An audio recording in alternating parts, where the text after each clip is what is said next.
All right, well, it's five after, so we'll go ahead and start. Thank you, everyone, for being here this evening. My name is Jesse George. I am the New Orleans Policy Director with the Alliance for Affordable Energy.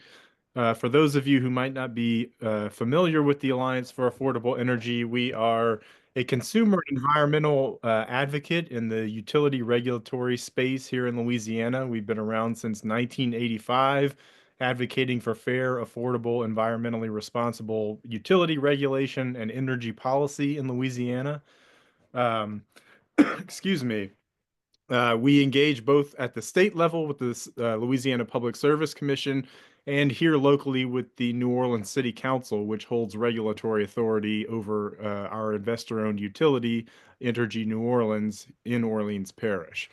Thank you once again for being here. We're here tonight to talk about a proposed sale of Entergy New Orleans retail fossil gas distribution system.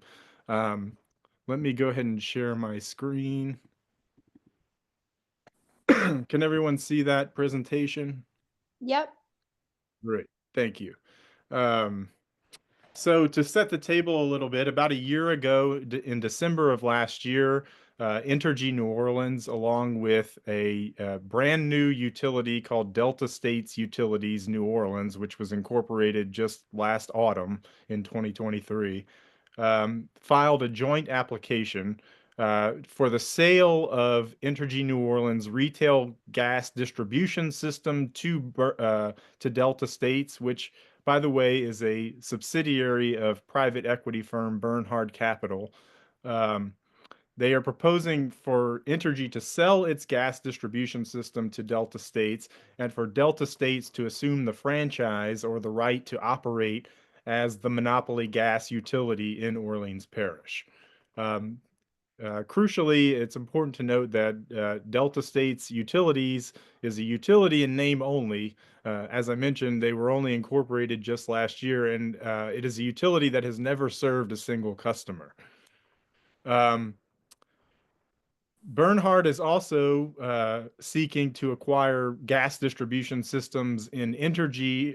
I'm sorry, from CenterPoint Energy in Louisiana and Mississippi, and recently received a unanimous vote from the Louisiana Public Service Commission to acquire Entergy Louisiana's gas distribution system.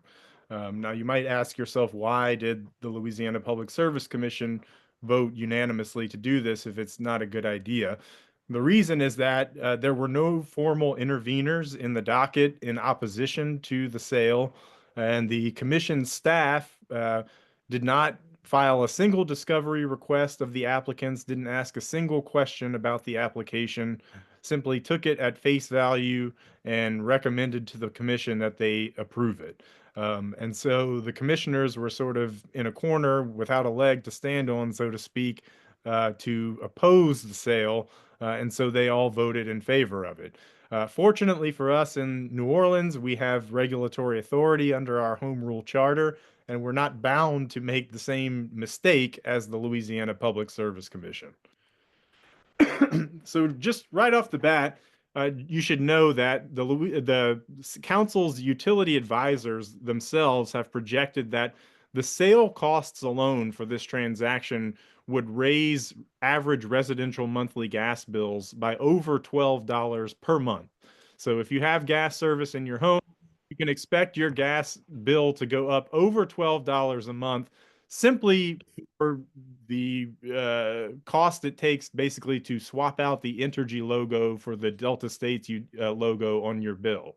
Um, that's not including any of the investments that we'll talk about in just a minute that we know that Bernhard slash Delta States is planning to make in the gas distribution system. I mentioned before that Delta States is a utility that has never served a single customer. It would also mean that ratepayers in New Orleans would be contending with yet another company with vast resources to give them the runaround when they receive outrageous bills. So I know many of you have probably had difficulty dealing with customer service at Entergy or maybe the Sewage and Water Board or even Cox. Um, This would mean that if you have gas service in your home or business, that you have yet another company to send you inaccurate bills, another company to give you the runaround whenever you're trying to dispute those bills, and another uh, uh, uh, giant to contend with as folks are struggling to make ends meet. Um, I mentioned before that DSU has plans to expand infrastructure for gas distribution in the city. So, despite agreeing to a temporary rate freeze of 15 months after the point of sale, uh, Delta States has readily admitted that they are planning to aggressively expand gas distribution infrastructure in the city, not simply maintain what already exists. And so that means inevitable rate increases. Despite this temporary rate freeze, we know once that rate freeze expires, anything goes, and any investments that Delta States decides to make in its infrastructure will fall onto the backs of its captive ratepayers. Um, that pool of ratepayers, importantly, is going to be shrinking. We know that there's a general trend toward electrification in homes and businesses that has been accelerated by federal incentives under the IRA. And we also know that the single largest current retail gas customer in the city, the Sewerage and Water Board, is in the process of electrifying its own operations, meaning that about 10% of gas revenues, retail gas revenues for Entergy New Orleans are going to be evaporating basically overnight, leaving a huge hole to be filled by the ratepayers who are left behind on the gas system. This will be a shrinking pool of vulnerable ratepayers, mostly renters who don't have authority to electrify their homes or people who simply don't have the means to do so. And they will be left to shoulder these increasing costs for maintaining and expanding gas distribution infrastructure in the city. Um, Importantly, as a private equity firm that is not publicly traded, DSU Delta States would have even few federal financial reporting requirements than Entergy New Orleans, meaning even less transparency and accountability. So we already have a difficult time, getting transparency and accountability from Entergy New Orleans, which has obligations to report to the SEC, to report to its shareholders. Um, Bernhard is a private equity firm, has no shareholders, and has no duty to report to them. And it doesn't have the same reporting requirements to the federal government as Entergy New Orleans. And in fact, in this application process alone, they have made it exceedingly difficult to get information about what their plans are. They have, of their own, design, created a new protected category of discovery materials that has never been seen in a docket before the city council before this, um, which they are only providing to the council's utility advisors and to no other parties in the proceeding. So the fact that they are being this secretive just in the application process does not bode well for how they will behave as a regulated utility should they receive the right to operate as one. So moving on, that was kind of the picture of why this is a bad deal for ratepayers, and I think you can see there are many reasons why. Um, Now I want to talk a little bit about why this is a bad deal for the climate and for the city's clean energy goals. So the approval of this sale and the creation of this new utility would mean the creation of a utility whose sole business is the selling of fossil gas to be burned in homes and businesses. This is at a time when we know New Orleans is on the front lines of a climate that is already changed by the burning of fossil fuels. At a time when we need to be aggressively transitioning away from fossil fuels, we would be setting ourselves up to remain dependent on this fossil infrastructure well beyond 2050, which is the city's target for carbon-free portfolio. Um, Utilities plan in increments of decades. So a sale that is approved this year or next year will have implications well beyond 2050, and will mean that, again, this shrinking pool of vulnerable ratepayers will be left to prop up a fossil gas distribution system that is actively contributing to, the uninhabitability of our city. The approval of this sale would also hinder the council's own climate and clean energy goals. Back in 2021, the council voted to adopt a renewable and clean portfolio standard. Now, that standard applies only to Entergy's electric generation, but the overarching goal of the policy, again, it was to create a carbon-free New Orleans by 2050. And this sale would be a huge step back, and basically would undo any policies that the council has adopted in the way of climate and clean energy. Now, DSU has tried to sell this deal on the vague promise of economic development, including the promise that they're going to have their home office here in New Orleans.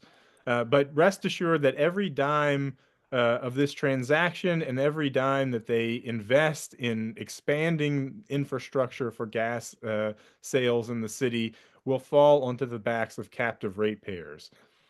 Now, we are not suggesting that we end gas service in the city overnight. We understand that that's not realistic. There are folks who still depend on it in their homes and businesses.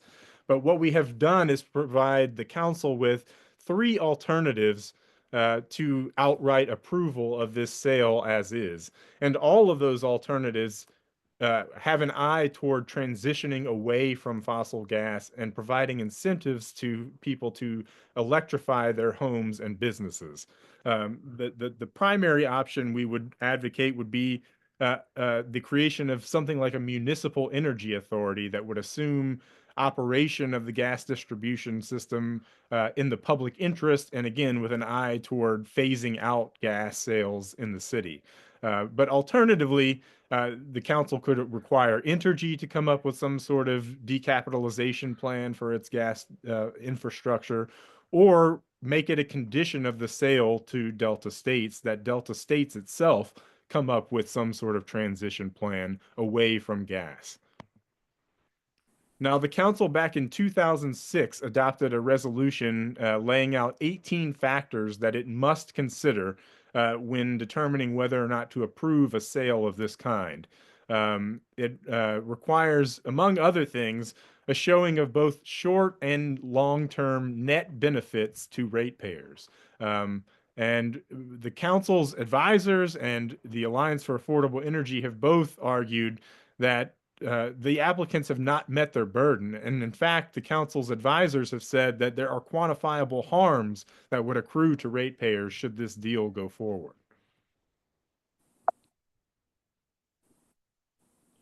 So what can you do about this? We are anticipating a vote sometime very soon, possibly as early as Monday, December 16th, when there is a utility committee meeting scheduled for the city council.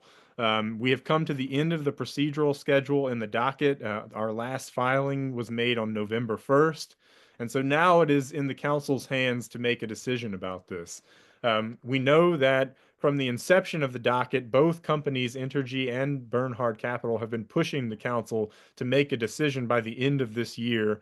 Entergy, for its part, has been telling its shareholders all year that it would receive a decision by the end of this year. In their most recent quarterly shareholder call, they said they were expecting a decision in the first quarter of next year. But for a variety of reasons, we feel strongly that the council might try to sneak in a vote on this before the end of the year at that Monday, December 16th utility committee meeting. And so we really need for them to hear from their constituents. So you'll see this link that's on the screen. If you follow that link, it will take you to an action page. where you can find your council members' contact information. Remember, you have both a district council member who represents you, as well as two at-large council members, one of whom is the chair of the utility committee, J.P. Morrell, and the other of whom, Helena Moreno, is the chair of the council's climate and sustainability committee. So all of the council members are utility regulators, and they all need to hear from their constituents. They're also at that, you'll find an email template that you can use and talking points so that you can send an email to your council member voicing your concern and opposition about this bad deal for ratepayers and for the climate.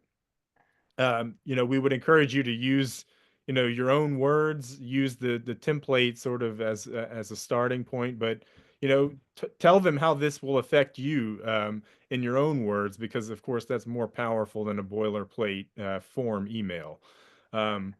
So I know that was a lot of information, and so I'll pause there, and I'm happy to take any questions that folks might have. We're, going to do this very informally, so um, you know, just use the, I guess, do we have the raise hand function? Yeah, I was about to say thanks, Jesse. So if folks want have any questions, feel free to use the raise hand feature or feel free to drop your question in the chat. I've also put the link to the take action page that Jesse was just talking about in the chat there. Thank you, Emma.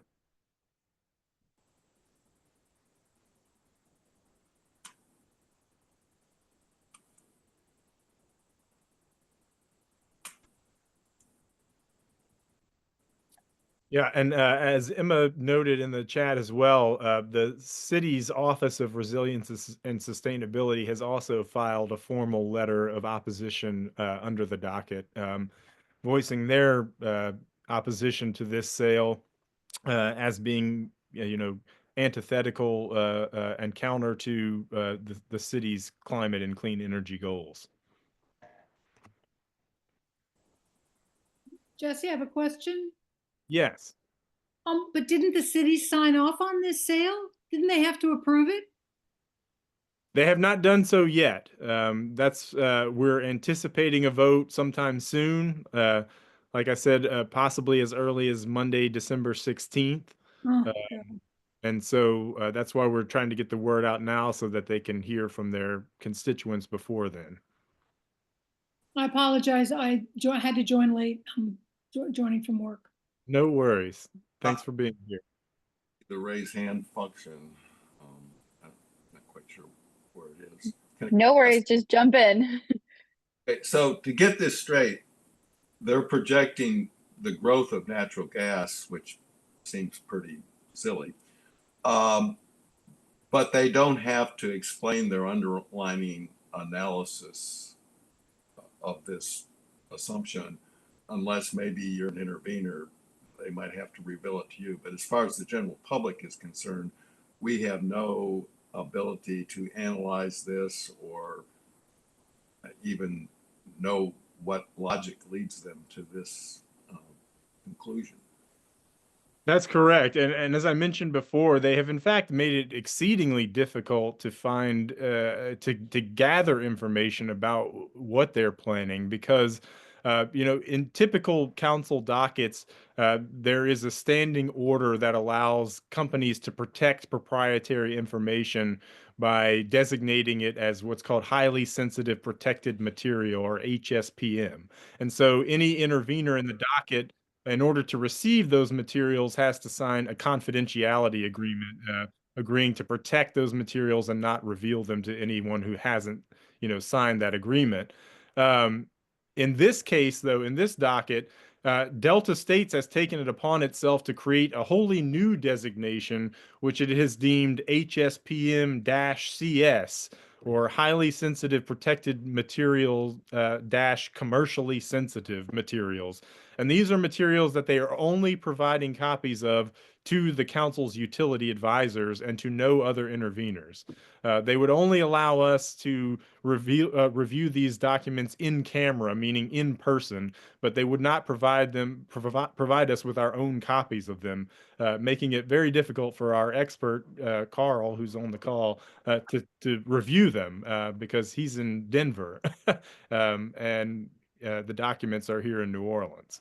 See, what's been lost in the shuffle is when you have a regulated monopoly that charges you on cost plus, you have to have almost 100% transparency for that to work. And if you're a monopoly, they can argue they might be buying fuel in an interstate market, and they might make some light argument, but in whole, it's one of the reasons I've sort of quit even following Entergy, because the transparency is so low, you can't even get to their assumptions. I think with the council, it would be good to argue you've created this monopoly. They're not in a competitive market. So why wouldn't we have much greater transparency than even Entergy, which operates pretty much in secret? I think that's a good point. Yeah, I'll just jump in and add a couple of points on top of that. Entergy started this by saying we want to sell our gas business. Now, that should raise the first red flag. Why would a monopoly utility sell a monopoly gas business that's making money? And the answer, the only answer that really makes any sense is either or both. That they got a sweetheart deal so they could get a bunch of cash to share with shareholders because they have this thing that has value, and that if they don't sell it now, it's going to be worth less in the future as Sewage and Water Board leaves, as customers buy electric stoves or switch to electricity for their house. When they put it up for sale, Barnard Capital, this private equity firm, is the only ones that jumped in and said, "Hey, we want this." So you got a situation where that stinks of a sweetheart deal right from the very start, and looks like Entergy once again trying to enrich its shareholders by making a sale that you will pay for in order to reap some cash. Then you got this wholly unknown private equity, unaccountable private equity firm coming in and saying, "Well, you know, we'll just freeze the rates and we'll live with where they are now. But we're gonna put in a new computer system and an office in downtown New Orleans, and you're gonna love it." And let's be absolutely clear why private equity buys things. They buy things because they want to make outsized profits for their private equity investors, and then typically after a few years, they flee the scene of the crime. They're leaving you with the broken shell of whatever business you paid them for. We all know that, notwithstanding the silliness that we see in some government areas, that the world is electrifying, and that fossil gas companies are looking at downturns in their business volume. And we got Exhibit A, again, the Sewage and Water Board right here. So what could they possibly do? And Jay points out they're cost plus. What they can do is put more new pipe in the ground, spend money that duplicates things that Entergy used to do, pass the pain out to the customers who are least able to avoid it, individual homeowners, renters, citizens, not the businesses that get sweetheart deals, but the individual customers who don't have choices, and then leave the scene of the crime. And all we said is, like, are you planning for a future where there's no gas? No, that's not even relevant here, they said. We don't even care about the climate. We care about the climate, but we can't talk about it here because this is just about the sale of your fossil gas company. And so they hid things with these designations. They hid things with these refusals to provide answers. And we're left doing the only thing that ordinary people can do, which is kind of when people tell you who they are, believe them. They told us they're a private equity firm really looking to make profit by making you pay for a gas system that's going to be stranded and outmoded in probably fewer years than you anticipate. And that's, that's the worst of monopoly behavior. It's monopoly behavior with a bandit twist. Yeah, the stranded assets argument reminds me of the nuclear industry. At one point was wanting to bail out for stranded assets. I'm kind of puzzled how they could sneak us through the state commission. Were our commissioners asleep at the wheel? It seems to me they could have at least asked some probing questions like are in the presentation here, and possibly more than that. How did that happen? Logan, you want to take that one? Sure, I'll take that one. What we have here in Louisiana is a situation where there isn't an approved and funded consumer advocate. The Attorney General does not get involved in these kinds of things. And all of these reasons are why the Alliance exists in the first place, right? The Alliance doesn't get to engage in and invest in every single docket that comes before the Public Service Commission. And so we have to pick and choose. We were unable to intervene. No one else intervened. And commission staff didn't ask the probing questions necessary and simply accepted as filed the applications to make this switch. And the commission said, great.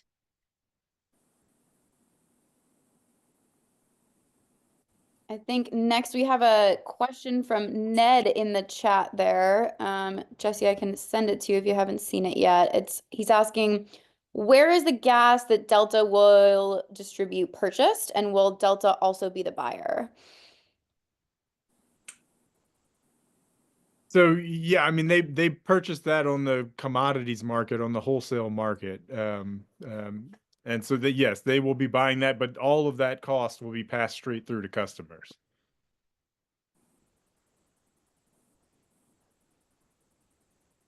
And people talk about gas being affordable, but it is also extremely volatile, as we saw a couple of summers ago when gas was trading at like $11 per MMBTU, which led to enormous swings, unpredictable swings in people's bills. So, while it may be cheap at some times in terms of, the price per MMBTU, it makes it difficult when you're living month to month to have these wild fluctuations in your bills. Yeah, we'll tip in real quick. Emma made a very important additional point. Not only does Barnard Capital Delta States plan to increase your bills by spending more money, they're spending money to duplicate systems that Entergy already had in place, the customer billing systems and the service trucks and the customer service phone call systems and all that. So this is just all you're going to do is pay for having something that you already had, but being done repetitively by a new business. And on the Entergy side, on the electricity side, now there will be 100,000 fewer gas customers that Entergy gives to pay for its billing systems and its customer service systems. So they're cutting off a huge contribution, a huge synergy and an efficiency that came from running these two utilities. And so watch for the pain to come from Entergy as well the next time they relook at their rates, when they say, oops, this used to get paid for by electric and gas. Now it just has to be paid for by electric.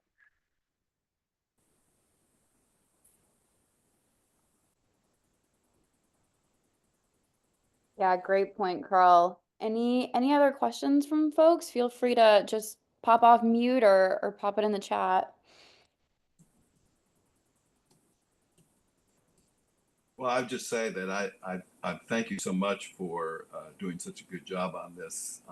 I certainly will be contacting my representatives and maybe a few members of the press and other people about it. Thank you. Appreciate that. Yeah, please. I see a hand up. You're muted if you're I trying to ask. can't, I'm sorry, I can't figure out how to raise my hand. I apologize if I'm not following a rule. No worries. No worries. I just read this morning, I think it was, an article about the plan, the billions and billions of dollars that power companies are putting into LNG facilities, both most of which will apparently be on our coast. But they're also spending billions on what I think they call the receiver sites, the production sites, which are on our coast, and the receiver sites, which are, I gather, around the world to the marketplaces. Anyway, we're saying that with all of this money being spent on LNG production, that there's going to be this huge increase in gas production in the United States. And that's going to result in prices dropping drastically. I'm not sure I believe that, but I just wanted to ask if you've seen those same articles and how you think that factors in. Because it seems to me if that's true, and I know that's a broad brush analysis, but if that's true, it's going to me, it would indicate that Bernhardt's going to be running away sooner than later. Yeah, I'll just say real quickly, let's imagine that you're sitting there on the coast of New Orleans and you have a bucket full of methane gas. Mm-hmm. And there's an LNG terminal south of you, and there's a New Orleans customer north of you. And the New Orleans customer will pay you $3 for it, but the LNG terminal will pay you $10 for it because that's what they pay for it in Japan. Right. If you think that the person with the bucket full of gas is going to make it available to citizens of New Orleans at $3 when they can get 12 in Japan, you're sniffing your bucket. Yeah.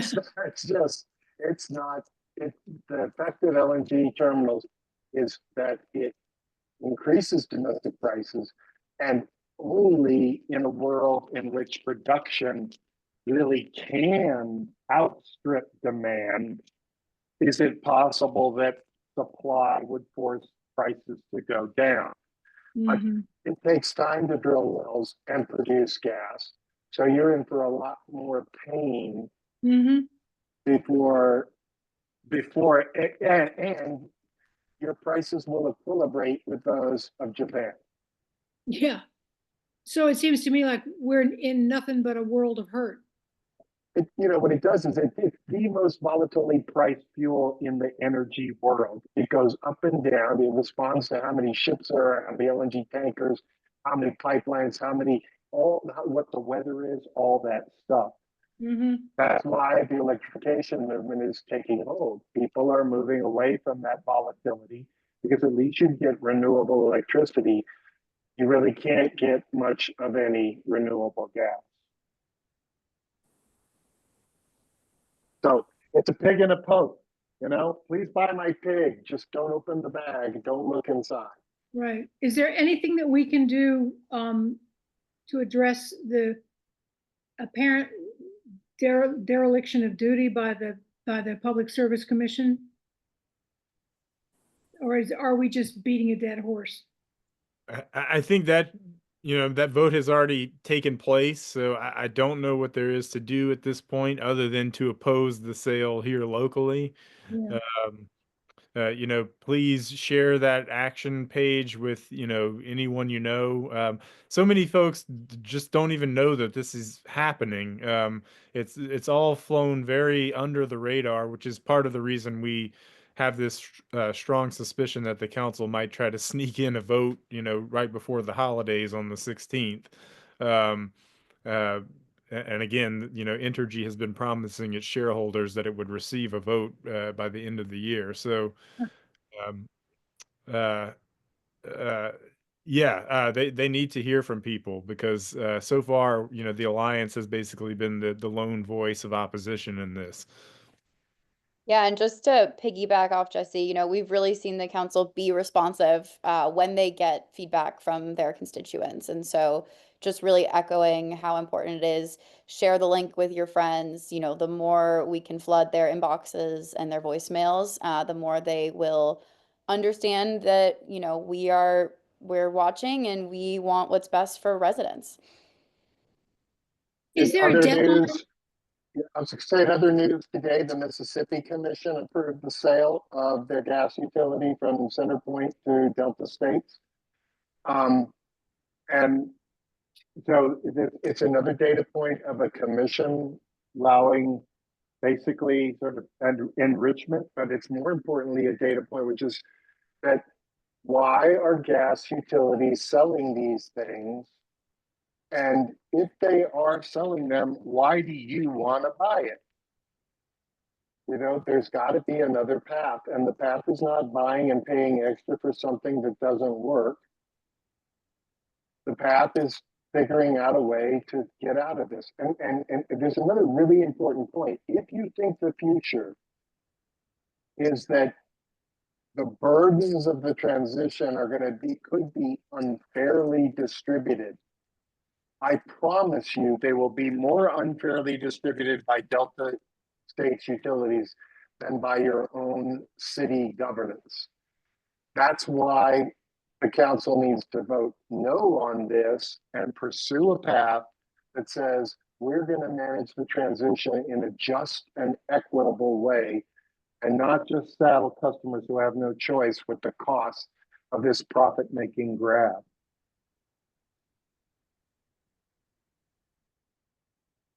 Thank you, Carl. Any other questions? I see another one in the chat, Jesse, from Ned that I want to uplift. It's about LNG. Why are utilities investing in LNG? And maybe just a very quick sentence about what LNG is for folks that might not know. So LNG is liquefied natural gas. It's gas that's been pressurized to the point of being transportable. And so it is a major export commodity, as we were just discussing. In terms of utilities investing in LNG, I'm not sure I know exactly what you're referring to. Well, one thing to keep in mind is turning regular pipeline gas into compressed gas, the liquefied that fits on a ship, basically requires a whole additional power plant. And building power plants makes profits for utilities because it's not just the LNG the terminal that pays for them, you pay for it too. So it's very attractive to a lot of electric utilities to build or support the building of LNG terminals. It's attractive to gas wholesalers to build LNG terminals because, again, they can get that $12 price in Japan and not just be stuck with a $3 price in New Orleans. And by the way, my numbers may be wrong, but it's that ratio. It's like a 4-to-1 ratio. Mhm. But they can become a stranded asset also because the Europeans are starting to cut back in their use of gas. The other thing that I think affects the local issue is that your cheapest gas is coming out of production is associated gas from oil production because it's kind of a free good. And at some point with electric cars, the oil production is going to go down, and that will cause increasing reliance on what we think of as natural gas production without this cheaper associated gas. So there's a lot of variables here that if the council goes into this and doesn't deal with all of these questions in a reasonable way, I think all of them will have substantially hurt their credibility with the voters in New Orleans. I would be shocked if they approved it. I agree completely that their credibility would be damaged. In terms of I see the question in the chat about whether there's some deadline. There is not. So at this point, we've come to the end of our procedural schedule. Our last filing was made November 1st. And so now it's simply in the council's hands to make a decision whenever they deem fit to do so. So I'm concerned that if they get so because I see this so often, if they do get, and I'm certainly going to alert everybody in my neighborhood and in my circles to write, and I'll share that site with them. But if they do get a swell of resistance to simply approving this, and people who are calling for them to manage the transition, I'm adopting your phrase, in a just and equitable way. Why they can just do what they always seem to do, which is just kick the can down the road, and we'll just have to continue to be vigilant and continue to keep people apprised, and so they'll continue to send. Is that basically where we are? Yes, yes, that's exactly right. So, I mean, like I said, we want them to now, begin hearing from people now. But at the point, we always monitor the council as soon as agendas come out from meetings. We are on top of it. So, if you follow the Alliance, sign up for our newsletter, our mailing list, and follow us on our social media accounts. We're on all the social media sites. We will send out action alerts. So when it does come time for decision making, you will certainly receive notice, and we will be asking people to show up to the council in person, because as much as emails and phone calls count, berating them face to face has a power like nothing else. Okay, point taken. Any other questions? And yes, thank you, Emma. Emma just dropped the sign up for our e-newsletter in the chat. So, when we send out action alerts and those sorts of things, you'll receive that. And we send out talking points. We send out links to comment online if you're not able to make it to the council in person. And certainly we will be at the council meeting. So if you've never commented, at a council meeting, we can walk you through that process as well. Thank you. Anything else? I just wanted to reiterate, I guess I'm probably the only one who was late coming in, but you are going to post this on your YouTube channel? Yep, we will definitely, we've been recording and we will share this to our YouTube channel, and we'll also kind of post it through social once that link is up there. Give us about I can watch 48. the first 20 minutes that I No missed. worries. I know we had a couple of folks come in late too. Give us about 24 to 48 hours and we should have that up there. And like I said, we'll post notice on our social media accounts when we do that as well. Okay. All right. Last call for questions.